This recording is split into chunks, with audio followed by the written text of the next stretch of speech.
podcast na Kombi e hoje na companhia do meu amigo Reginaldo Leão, mais conhecido como Nono. Uhul! Oi, pessoal, beleza? Uma história super inspiradora para você. Vem com a gente, coloca o seu cinto e vamos nessa.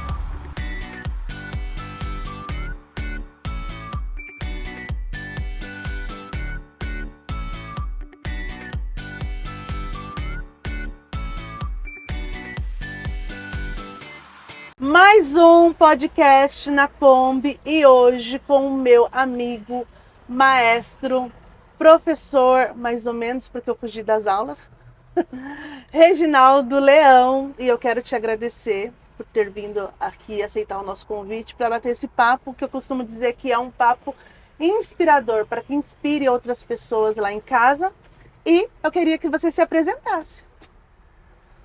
Bom, pessoal, bom dia para vocês, né? Boa tarde, não sei que hora que você vai estar assistindo esse podcast. Eu agradeço você, Roberta, pelo convite, agradeço pelo carinho, né, e atenção comigo em poder participar com você de mais esse podcast. Para mim é uma honra, uma alegria. Obrigado mesmo. A alegria é nossa.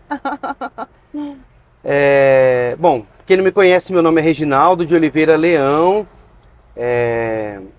Hoje, atualmente, eu moro em Osasco, né? Trabalho na área de esportes, né? Também dou aula de música, sou maestro na igreja qual frequento, na Assembleia de Deus, no Ministério do Belém, aqui em Barueri, no setor 10, no qual nós fazemos parte, né? Muita alegria. E tenho formação em educação física e também em teologia. E estou em curso de formação em bacharelado de música também.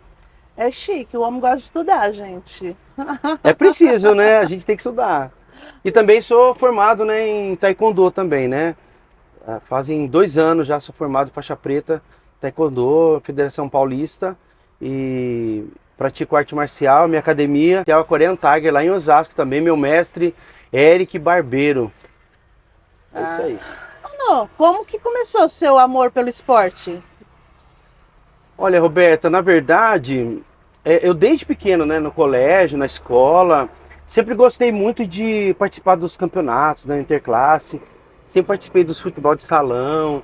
Depois, na fase já hoje é o ensino médio, né, no colegial participei em campeonatos regionais no vôlei, né.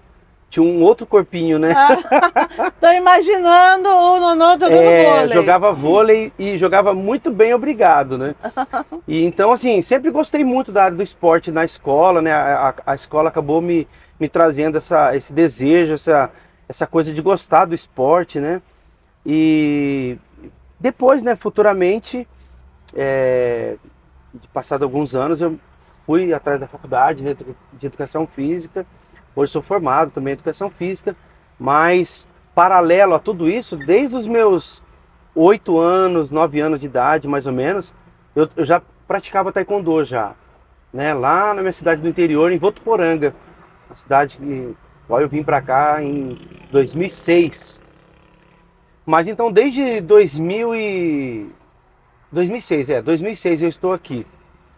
Mas desde os meus 8, 9 anos de idade, eu já praticava taekwondo, participava de campeonatos, participei de muitos campeonatos de taekwondo, regional, da cidade, né? Campeonatos internos na academia onde eu treinava, tinha bastante aluno. Então, assim, sempre participei, sempre tive envolvido nesse mundo do esporte aí. Nonô, você fala que você gosta de esporte desde criança e tem a formação agora também de educação física. O esporte e a educação física, há um tempo, né, vinha sendo tratado como matéria de segundo escalão na escola, como se ninguém desse muita importância. E hoje a gente vê que, através de políticas públicas, a questão da saúde também, isso tem mudado um pouco a visão das pessoas, né? As pessoas têm dado mais valor à prática de esporte e também até nas escolas, em inserções de vários eventos, essas coisas. A que você atribui isso? É o povo ficando doente mesmo? Na verdade, assim, hoje com a eu penso assim, né? Eu vejo assim também. Hoje o povo tem vontade de fazer a prática esportiva, se envolver, porque isso as pessoas assistem na TV a questão dos esportes que são praticados por intermédio de campeonatos, os estaduais, os mundiais, né, as Olimpíadas.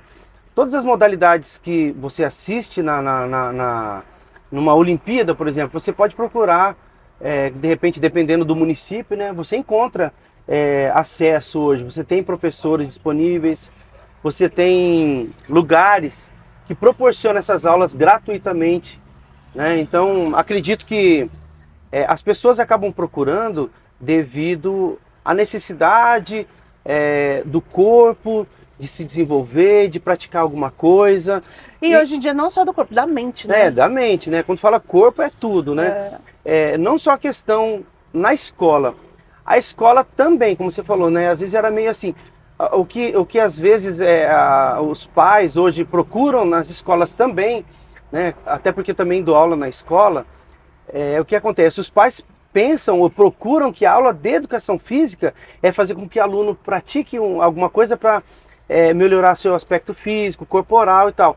E não mais como uma atividade da educação física como um todo, né? O desenvolvimento motor, desenvolvimento de lateralidade.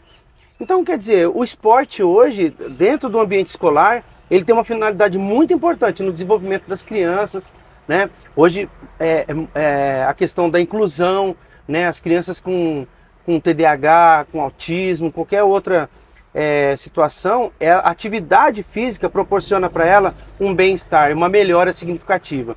E fora disso, fora do ambiente escolar paralelo, na questão das modalidades, independente, hoje não só mais judô, antigamente o pessoal pensava muito em judô, né? Judô, ou futebol. Ou era judô, futebol e natação. Hoje não. Tem um monte de coisa. Hoje a ginástica tá assim, muito forte, né? A ginástica, a natação. Outros esportes vêm chegando também, como o tênis, o beisebol também, né? Que é uma atividade fantástica. E também, não só o judô, né? Às vezes as pessoas falam também assim, no colégio tem aula de judô, nem é judô. Às vezes é uma outra modalidade, às vezes é um Hapkido, às vezes é um Muay Thai. Mas para poder atrair o pai ou a criança, fala-se judô, né? Que talvez é o mais conhecido, é o mais conhecido, né? Acaba sendo mais atrativo.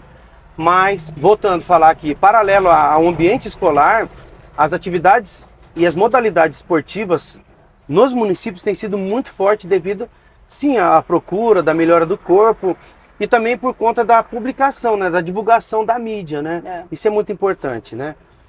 Então, acho que é mais ou menos isso. Aqui em Barueri, assim, por exemplo, aqui a gente meio que tropeça nas escolas de esporte, porque todos os bairros têm alguma coisa relacionada ao esporte.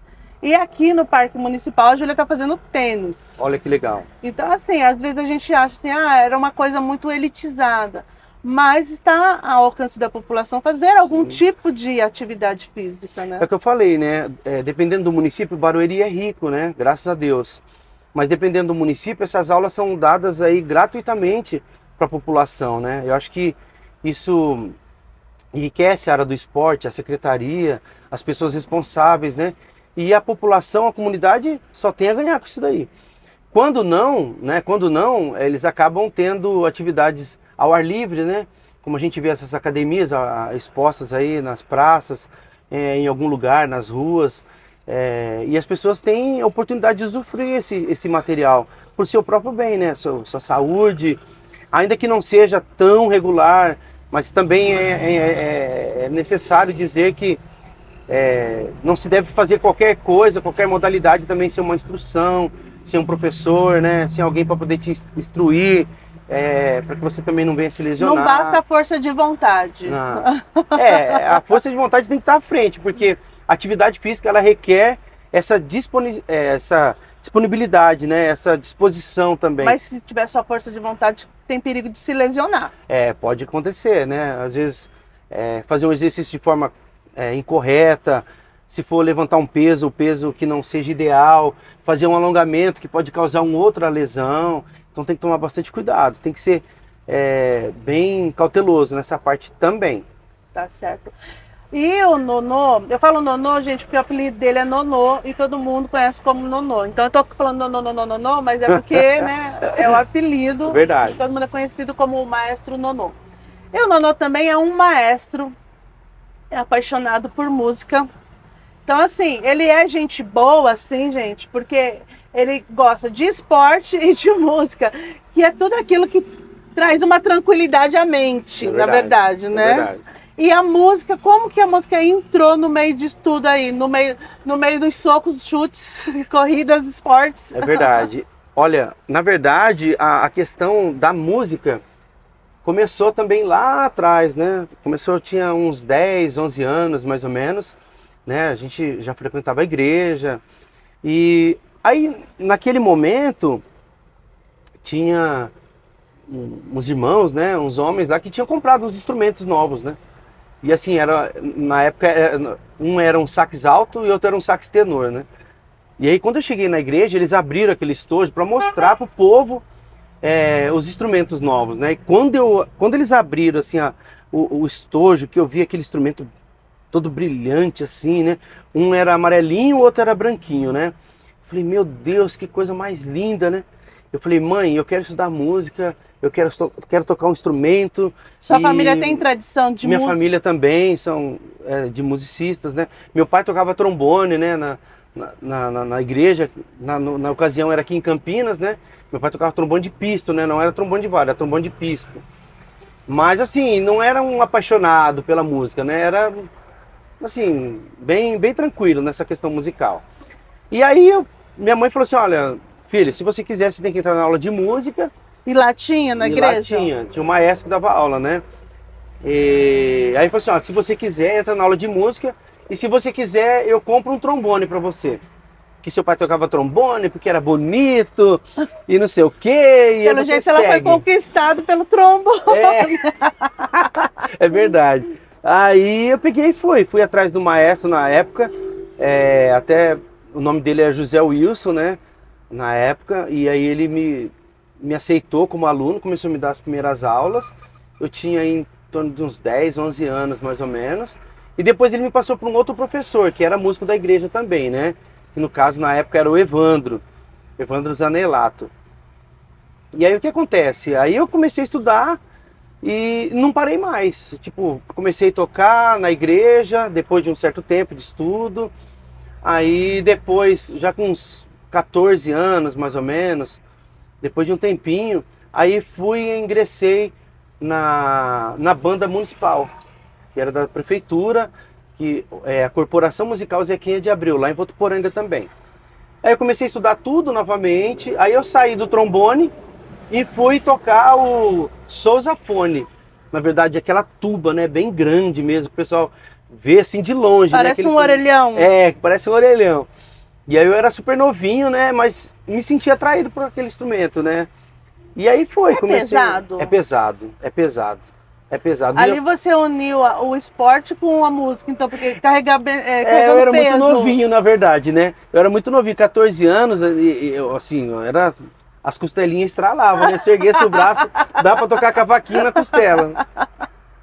Aí, então, tipo assim, a minha sorte é que essa banda, no caso, ela não tocava desfilando, né? Não tocava na rua por aí. Era parada. Era retreta, né? Sentado na cadeira, na praça.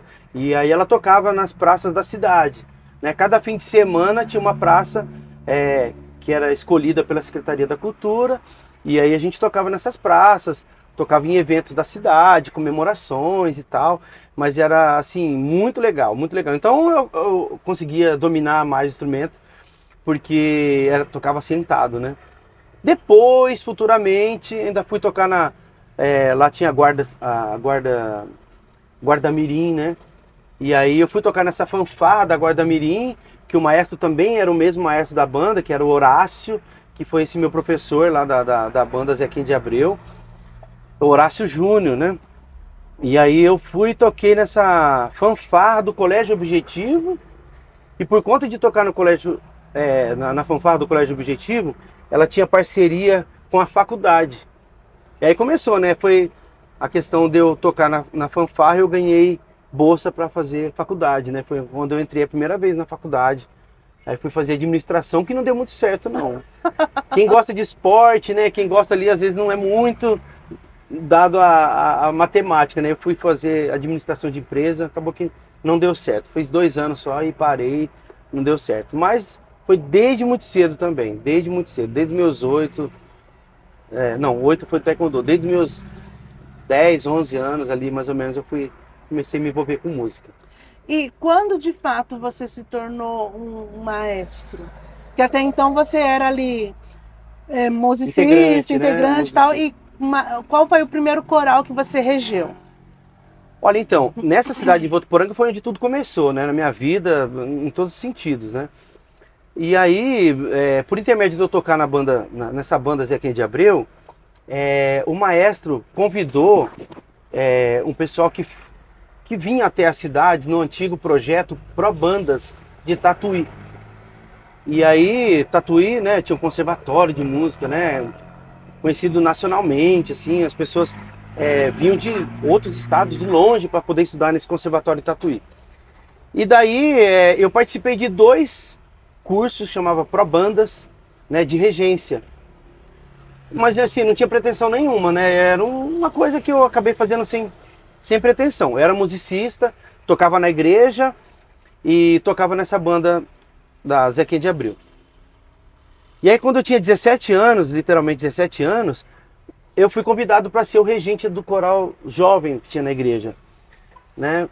Na ocasião os maestros foram embora e aí falaram assim, acho que o Nonô serve, né? Para ser o maestro dos jovens. Vem pra cá. Acho que você serve. Vem pra cá.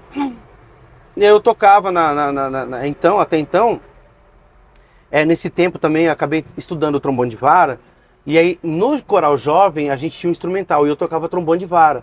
Então eu tocava trombone de vara no instrumental dos jovens, tocava a tuba lá na Zequinha de Abreu, na banda municipal, e na banda da igreja, que tinha banda na igreja também. Aí eu também comecei a tocar o saxofone. Mas aí eu acho que eles achavam que de repente, eu tinha um pouco mais de facilidade com a coisa, e me chamaram para ser regente dos jovens. Aí começou, com 17 anos. E por coincidência, o maestro também trabalhava na época, o José Wilson, trabalhava no Banco do Brasil, ele foi transferido. E aí acabou que sobrando a banda também. Aí fui assumir a banda. Aí caminhou, né? Eu caminhei junto com o Coral Jovem e a banda, desde os meus 17 anos, mais ou menos. E aí começou, de lá para cá. Então eu fiz esses 2 cursos, né, de regência do Pro Banda de Tatuí. Os 2 na época foram ministrados pelo flautista, um professor bem conceituado, que chama Edson Beltrame, né? Um flautista muito conhecido também no meio do mundo musical aí. Hoje eu não sei se funciona esses cursos, não sei como está o conservatório, mas assim, era um curso bem bacana, eles disponibilizavam muito material de regência, muitos arranjos, e faziam práticas, né, oficina de regência. Era muito legal mesmo. Na oportunidade eu acabei fazendo 2 vezes esse curso. E na realidade você acabava fazendo a oficina de regência todo domingo, né? Aí na prática era todo domingo, né, na verdade, na igreja. Aí tinha a banda e tinha o coral jovem, né? Então, assim, acabou se tornando bem bacana mesmo a prática, né, semanal. Sabe o que é interessante?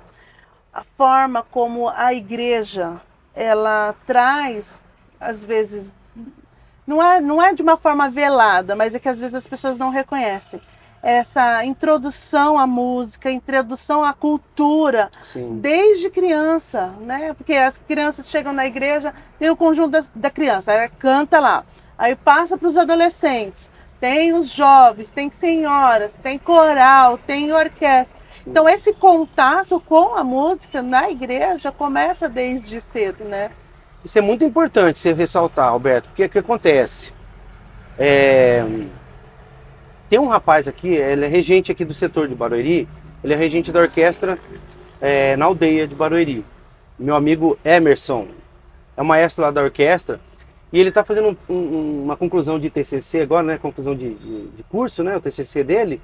E ele me procurou para que a gente pudesse trocar uma ideia, né? Trocar uma experiência voltado nessa área da música desde do período muito bem da infância, né? Das crianças até os adultos. A música tem esse poder.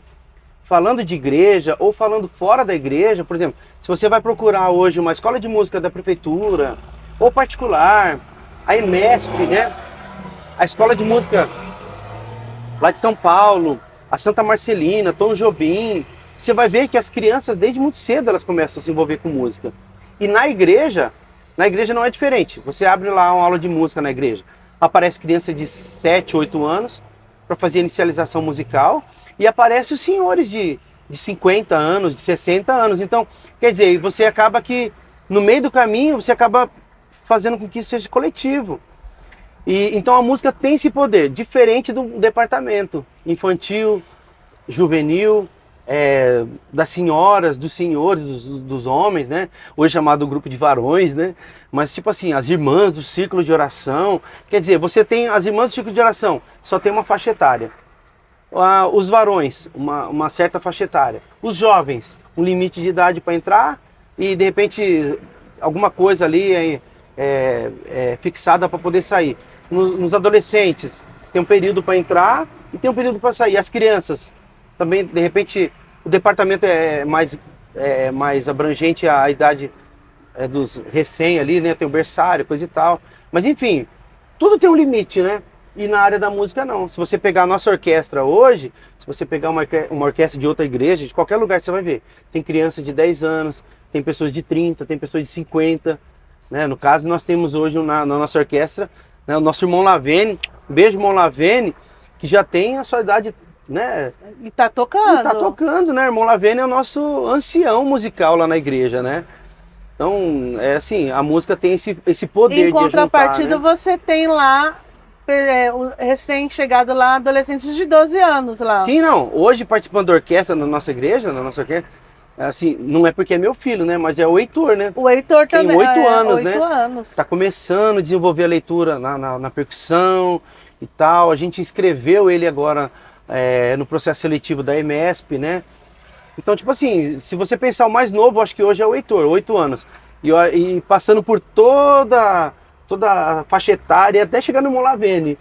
Né? Então o Molavene já tem quantos anos? Será uns 80. 80 e alguma coisa, né, Molavene? Mas aí se a gente for pensar, do 8 a 80 estão ali trabalhando junto, todo né? mundo junto, e um depende do outro, um faz uma coisa, outro toca, um toca um instrumento, outro toca outro instrumento, um toca numa hora, outro toca... Então, quer dizer, no final das contas, isso juntando, né, é o que faz acontecer a coisa da música, da orquestra, por conta esse coletivo todo, né? Não tem uma faixa etária certa, ideal para você começar ou para você terminar. Na verdade, até o contrário. Se você pensar, a música já é comprovado cientificamente que ela tem um poder também de fazer com que as pessoas mais idosas tenham as suas memórias, tragam as suas habilidades, né? Fazendo com que ela tenha até uma certa terapia, né? Fazer música, talvez não com tanta destreza, habilidade, mas assim, acaba sendo uma terapia, acaba sendo uma coisa de distração, de preenchimento, né, na cabeça, no cérebro, no pensamento. Atividade ali mesmo, deixa né? a pessoa ativa, né? Faz ela pensar, faz ela executar, né? A música, eu falo para meus alunos, né? A música você precisa de 3 coisas para poder tocar. Você precisa visualizar, você precisa ver, né? Depois você precisa processar. Você olha, você pensa naquilo, você tenta resolver primeiro, para depois você executar. Então, né, dependendo da situação, dependendo da necessidade da criança, com alguma debilidade também, a questão dos autistas, de TDAH, enfim, isso faz com que seja um exercício para ela também, mental, motor, que tem a ver também um pouco, né, um paralelo aí com a questão do esporte também. É muito legal. O Nonô, ele é um maestro abençoado. Por que eu falo isso? Assim, tem uma bênção de Deus sobre a vida dele. Ele chegou aqui em Barueri, tinham poucos músicos. Tinha muita gente com força de vontade, pouca gente qualificada na parte do coro e de músicos mesmo ali, como fala, toca instrumentos. Ativo ali? Tinham poucos ali, né? Tinham poucos. E hoje, se você for lá na igreja, você vai ver um grande coro, uma grande orquestra. Inclusive, assim, é tão abençoado que chegou até uma arpista, que eu acho que, não sei quantas orquestras tem uma arpista. É um diferencial muito grande. Né? Depois a gente vai gravar um podcast com a Débora também, com a harpa Legal. dela aqui. Beijo, Débora. Para o pessoal conhecer um pouco sobre isso. Mas assim, Nono, como que foi esse processo? Né? Olha, Roberta, foi um desafio, né? Foi um desafio muito grande. Eu sempre falei isso, sempre testifiquei isso para todo mundo e deixo muito bem claro. É assim, para aqueles que creem, né? Para aqueles que acreditam, eu só vim porque foi uma ordem de Deus.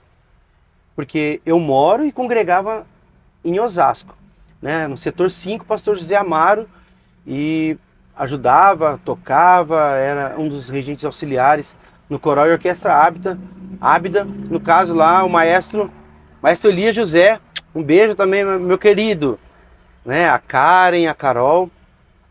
Então eu tava assim, com a minha família, né? Nós todos estávamos lá, atuando lá, tudo bem, tudo certo, a vida tava uma bênção também, né? E aí quando houve esse convite para vir para Barueri, de primeiro momento eu não aceitaria, eu não viria para cá, né? E na ocasião foi um convite feito pelo pastor Silas, né? Que hoje já descansa no Senhor, diante do pastor Paulo Sacramento. Eu falei, pastor, eu só vou para lá se Deus falar comigo. Se Deus literalmente falar comigo, eu aceito. Ele falou assim, olha, não tinha melhor resposta. Essa era a resposta que eu esperava mesmo de você. Embora nós batemos um papo assim de umas 3 horas e tal. Enfim, aí acabei vindo para cá porque na sexta-feira, depois dessa conversa foi numa quarta, quinta-feira, na sexta-feira fui participar de uma vigília lá na igreja no setor 5 e um pastor que não me conhecia estava pregando, eu cheguei na vigília, ele me chamou e Deus usou através da vida dele lá para falar comigo, né? Porque Deus estava abrindo uma porta e era hoje, era agora. Que não era para mim dizer não, que era para eu ter apenas coragem, que era para mim ir e que era ordem de Deus, era para eu obedecer. Era tudo que eu queria. Então, quer dizer, era um desafio? Era muito grande. Era uma coisa que não sabia o que ia acontecer? Com certeza. Mas a bênção de Deus já estava garantida. Então tudo foi um desafio, mas era sabendo que Deus estava no controle. Deus falou, olha, muitos gostariam de estar no seu lugar, mas eu preparei você para essa obra. Então apenas vai, que eu vou fazer e você vai ser o meu instrumento. Aí, Roberta, depois disso não tinha, né? Até meu filho Arthur, um beijo, Arthur. O Arthur estava comigo. E aí depois eu falei para ele, e aí, Arthur, e agora? O que a gente faz? Vamos ou não vamos para Barueri? Ele falou assim, pai, tem que obedecer, né? Então, aí quando nós chegamos aqui, realmente tinha cerca de 8, 10 músicos, mais ou menos, né? E eram músicos mesclados, né? Tinha alunos, iniciantes e tinha alguns já mais de nível avançado, né? Mas aí tivemos que equalizar, chegar equalizando isso, né? Com repertório, essa coisa de escrever o repertório, né? De não trazer só coisas prontas, porque senão não ia dar certo. Não ia ser possível. Não tinha condições, né? O grupo era muito reduzido. Então, com a bênção do Senhor, né? A gente começou a escrever os arranjos, o grupo que tinha. Com a minha chegada também, aí já veio o Arthur, de trompa, né? Veio minha esposa, a Lília, né, Lília? Beijo, minha esposa. Aí, na época, o Heitor não tocava ainda, né? Lógico, só tem 8 anos agora. Mas aí, nessa chegada nossa, aí veio meu irmão também, né? O Varley, veio para ajudar e tal. Então, já deu uma reforçada. E depois disso, o próprio Senhor, nosso Deus, foi responsável de ir trazendo, foi trazendo, foi chegando gente, foi chegando famílias, né? A proposta era de ter aula de música. Eu acabei abrindo uma turma. Dessa turma, hoje na orquestra tem a Silsa, né? Que começou com a gente, depois procurou uma aula particular, avançou um pouquinho mais. E sim, graças a Deus, nem precisou tanto assim do esforço, da necessidade da aula de música nossa para trazer os músicos. Deus foi mandando pessoas. E no coral a mesma coisa. No coral, quando eu cheguei na igreja, era uma proposta de ser maestro da orquestra. Até então estavam os maestros lá, irmão Zé Maria, um beijo, E o Lavene também, né? Eles eram os dois responsáveis pelo coral nesse momento. E aí depois, com esse prazo curto de tempo, aí acabou que eles acharam por bem, né? Deixar o coral trabalhar junto com a orquestra, né? Com uma só regência e tal. E eles procuraram o pastor na época, o pastor me procurou também. E aí a gente acabou assumindo o coral e a orquestra. Isso há um pouquinho mais de 4 anos atrás já. E eu lembro da primeira cantata de Natal que foi Sim, feita, foi um né? desafio. Esse foi desafio também, né? Ainda com os dois maestros, Lavene e o Zé Maria, a gente teve uma conversa, uma reunião de fazer um musical no final daquele ano, né? E aí a gente não sabia o que fazer. Como a gente já conhecia algumas cantatas, eu sugeri de fazer a Deus Conosco, né? Que é uma cantata bem conhecida. Os músicos mais velhos já tiveram a oportunidade de participar, já tocaram. Aqueles que estavam no coral também, muitos já tinham cantado, embora muitos nunca nem tinham participado de um coral na igreja, né? Era uma experiência primária mesmo, assim, absoluta. E a gente conseguiu rapidamente, em poucos meses, levantar o material, já tinha um repertório pronto, né? E aí os músicos chegaram, aí os coralistas também foram chegando. Olha, é sem explicação, é coisa divina mesmo. Os músicos foram chegando, o pessoal do coral foi chegando também, querendo participar, mesmo sem experiência, sem nunca ter cantado em coral, sem exigência nenhuma, era só a boa vontade mesmo. Se quisesse participar, se estivesse disposto a encarar os ensaios, né, que não foram fáceis também, poderia chegar e participar. E foi assim que tudo começou. Comigo aqui em Barueri foi tudo assim que começou, né? E foi uma bênção. E até hoje a gente trabalha no mesmo molde, né? No coral, lógico, tem que ter muita vontade, tem que estudar o repertório em casa. Hoje a gente trabalha com kits, a pessoa ouve em casa, mas tem que ter a disponibilidade de estar nos ensaios, participar, cooperar, né? E na orquestra tem que ter a leitura mínima ali, né, para poder acompanhar uma partitura, poder executar. Hoje os naipes já estão mais consolidados, então mesmo que chegasse ou que chegue um músico um pouco mais novinho, vamos dizer assim, ele consegue acompanhar, porque ele já tem outros que conseguem puxar. Eu né? não sei se é uma impressão nossa que está ali de baixo assistindo, mas assim, quando a gente vê que chega pessoas novas, parece que eles incluem muito, assim, né? Tem muita paciência. Vem, Sim. olha, mostra onde Sim. é, onde não é. Isso é uma coisa cultural, que muitas das vezes está incutido ali no meio das pessoas, ou que tem que vir do próprio maestro. Às vezes tem maestro que faz uma certa seletividade, uma certa seleção, às vezes acaba restringindo o acesso e tal. Eu já não tenho isso no meu coração. Da mesma forma que o Senhor nos recebe como estamos, né? Lógico, para ser um músico, para tocar um instrumento, você precisa ter o mínimo de conhecimento e habilidade. É fato. Só que a gente não exclui, a gente acaba trazendo. Por quê? Aquilo ali serve de escola também, de um processo de aprendizado também. Né? Ele pode ser gradativo, né? Então, por que não? Né? Então, eu não trabalho dessa maneira, de cortar, de excluir. Então, acaba que atraindo pessoas com mais facilidade, independente do nível da qualidade musical, ou até do instrumento, porque às vezes a questão do instrumento também interfere, né? Às vezes você tem um instrumento mais novo, um instrumento melhor, você tem um instrumento mais velhinho, um instrumento mais, assim, que não dê tanto recurso, né, para o músico poder executar, que isso também tem muito a ver. Então a gente não faz seleção disso. Não, qual que é o instrumento ali da nossa orquestra mais difícil que você acha de tocar? Olha... Ou todos são difíceis? Todos são difíceis, todos têm seu nível de dificuldade. Existem instrumentos que são mais baratos, né? Instrumentos muito mais caros. Por exemplo, nós falamos da Débora, né, que recém chegou na nossa igreja, uma arpista. Por que é difícil ter uma arpista e uma arpista com harpa? Porque você pode ter uma arpista, por exemplo, a pessoa vai lá, estuda no colégio, lá na escola, e tal, mas não tem instrumento. Então, quer dizer, todo instrumento tem seu nível de dificuldade. Todo. Aí você fala assim, mas se eu tocar um instrumento de percussão, que eu não tenho que assoprar, que não tem nota musical, a princípio, dependendo do instrumento, não tem nota musical, ele é só rítmico. Mas se você não tem ritmo, e se você não consegue desenvolver a questão da percepção rítmica, você também não consegue tocar. Então, cada instrumento exige do seu executante um nível de atenção, um nível de estudo muito grande.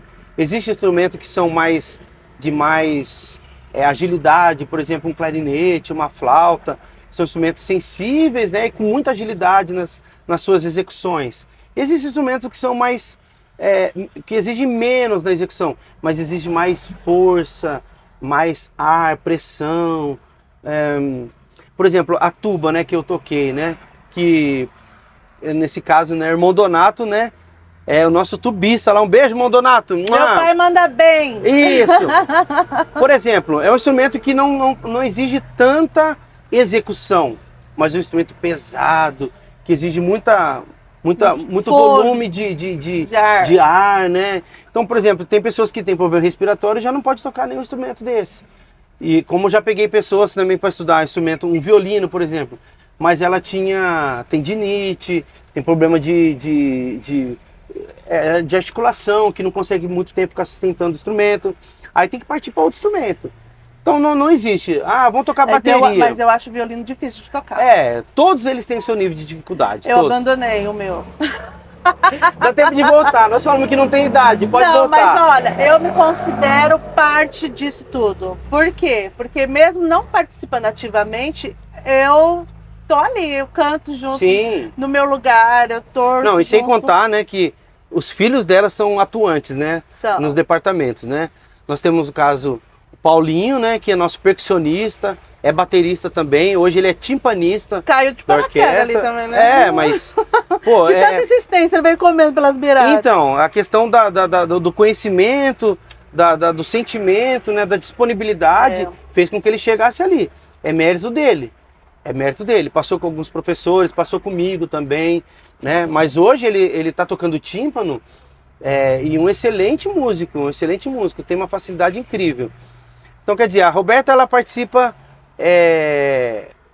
parece que não, né? Mas ela é muito ativa, né? Tem a Maria Fernanda, né? Que canta no coral, é regente dos adolescentes, né? Faz solos no coral, né? Nas cantatas, tem participações de solo, né? Tem a Júlia também, né? Júlia, você tá por aqui, Júlia? Cada um com a sua arte. A Júlia ali na parte da mídia, fotografia, filmagem, né? Todo cuidado, né? Nas preparações, né? Então, é uma equipe muito grande, né? Que você tem dentro da sua casa, que atua nos departamentos ali. Então, e você tá junto, dá o suporte, leva, traz, participa. Então, muito bacana. Hoje nós somos em quanto? Entre quem tá lá em cima cantando e lá embaixo tocando? Somos em quantos? Olha, Roberta, coral e orquestra hoje em torno de umas 200 pessoas, mais ou menos. 200 pessoas? 200 pessoas com um único propósito, adorar a Deus. Verdade. E você que está em casa vai ter oportunidade, quem não conhece, de conhecer, né? Com certeza. Quando, Nonô? Todos os domingos, mas vai ter um dia especial. Nós teremos no mês de dezembro, dia 16 e 17 de dezembro, a nossa cantata de Natal. A cantata Haja Luz. Né? Uma cantata maravilhosa, linda, muito emocionante, né? Que conta a verdadeira história do nascimento, né? Do menino Jesus. Então, além de, né, nós atuarmos em todos os cultos, né? Aos domingos, às 18 horas, a Orquestra Coral participa efetivamente nesses cultos, nós teremos esses 2 dias especiais, né? Que já aproveito, né? Deixo o convite para você, você que está assistindo agora, marca na sua agenda aí se você já não tiver um outro compromisso nesses dias, venha, compartilha pelo também com outras pessoas. Né, venha no sábado, né? O sábado nós começamos o evento, a cantata às 19 horas e no domingo às 18 horas. Você é nosso convidado especial. É isso aí.